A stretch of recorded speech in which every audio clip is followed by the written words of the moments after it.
Yo estoy muy de acuerdo contigo con la columna que sacaste en cambio sobre Rodolfo Hernández, y es que hay una página de 70 en donde explica qué va a pasar con la cultura, y la mitad de esa página, si no es que es más, se la gasta hablando de que todo mal por la pandemia, es decir, de las crisis que hubo a partir de la pandemia. Menciona algunas cosas del cine, que no se hicieron tantas películas, que no hubo espectadores, es decir, las propuestas son basadas en esa crisis que ocurrió hace, no sé, menos de 2 años. Y no tiene en cuenta una cultura milenaria, centenaria al menos, y no tiene en cuenta, digamos, una historia desde el ministerio, desde la creación del Ministerio de Cultura al menos, ¿no? Hace poco, justamente por lo que dices, William Ospina lo defendía diciendo que lo chévere o lo positivo de Rodolfo Hernández era que sus propuestas, digamos, ambiguas, o la crítica de la gente de sus propuestas ambiguas, era porque él hablaba simplemente en un lenguaje pues mucho más coloquial, más sencillo, y que además las soluciones solamente, pues en muchos casos tenían que ver solamente con sumar y restar. Yo creo que en este caso no tiene nada que ver con eso. O sea, si hay algo complejo, es comenzar a mediar con un sector cultural tan diverso. Entonces, en este caso, no da lugar para respuestas ambiguas, para propuestas que tengan que ver solamente con dinero, o para, sí, para hablar solamente de infraestructura, porque es que no es solamente un asunto de hacer ladrillos, sino el contenido, y de eso no hay nada. Sí. Sí, sí. A mí me parece que en el caso de Rodolfo hay como una continuidad de la economía naranja. No está dicho de manera explícita, pero tampoco lo niega. Y sí ha hecho énfasis en la creación de empresas pequeñas y medianas. Y Petro habla, en cambio, de superar el fallido proyecto de la economía naranja, una política que fue muy mal recibida por el sector. Entonces sí creo que hay una gran diferencia, y coincido contigo en el tema de la comunicación. Yo creo que no lo tenía previsto, pero creo que es el momento para hacerlo porque haces referencia a él, y es el hecho de que él se comunique o no transversalmente. Realmente lo que está haciendo es utilizando las redes sociales.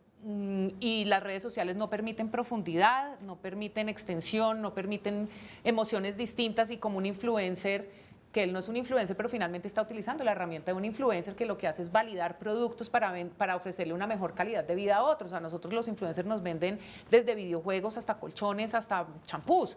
Entonces, me da la impresión que que esa comunicación realmente lo que le quita es profundidad a un sector, como tú lo dijiste ahorita, de ideas, de profundas ideas. ¿Qué opinas tú de la comunicación de él en ese sentido? Es que lo que creo es que ni siquiera solamente hablando del sector cultural, sino hablando en términos de país, sería buenísimo que los políticos nos tomaran a nosotros en serio y nos dieran nuestro lugar, y es decir, que nos ubicaran o que nos vieran como interlocutores válidos para que nos convenzan a punta de argumentos, no a punta de el TikTok, o no, estos son herramientas de entretenimiento que están bien, no pasa nada, hacen parte de nuestra vida cotidiana, pero cuando estamos hablando del futuro de un país, yo necesito a dos candidatos que primero que todo vayan a los debates, y que segundo me convenzan a punta de argumentos, y que además me validen como un interlocutor. Iba a decir válido otra vez, pero me validen como un interlocutor, claro, más bien, en donde, pues sí, nosotros, digamos, pensamos, la mayoría de los colombianos, todos los colombianos, tenemos ideas, tenemos experiencias, y vivimos acá, o sea, sabemos qué es lo que ¿Pero tú estás hablando como de procesos de participación?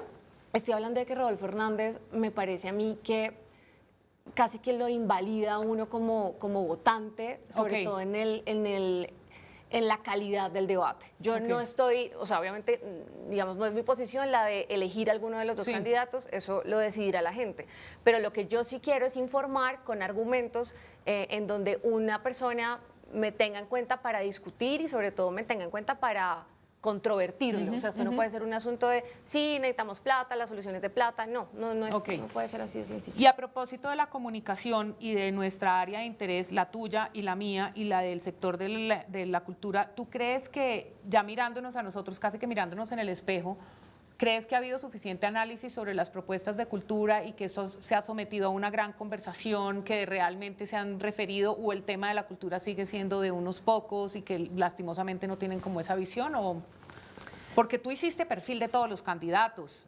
¿no? Digamos, hay lugares en los que sí, pero ¿crees que realmente hay proliferación de esa información? Pero fíjate lo chistoso de esto, hicimos los perfiles de los candidatos sobre todo porque nos interesa saber qué consumen los candidatos culturalmente y qué protagonismo le dan los candidatos a la cultura en sus vidas más privadas.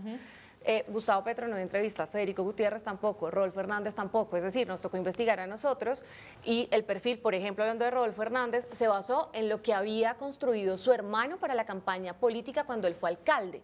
Es Que su decir, yo hermano todavía, es historiador del Gabriel arte. Hernández, Sí, filósofo. filósofo. Entonces yo en este momento, hoy por ejemplo estaba viendo una cosa en los Danieles en donde un abogado decía es que Rodolfo Hernández no se ha leído un libro. Yo no tengo a nadie más para preguntarle a Rodolfo Hernández si realmente ha leído y qué piensa de la literatura que Rodolfo Hernández. Entonces yo necesito que me abran la puerta para comenzar a hacer preguntas supremamente concretas que tienen que ver con el futuro de esta cartera, del sector y con el futuro en general, porque es que no sé, este país necesita de cultura sobre todo porque seguimos en conflicto, o sea, Sí. no le podemos separar. Sí,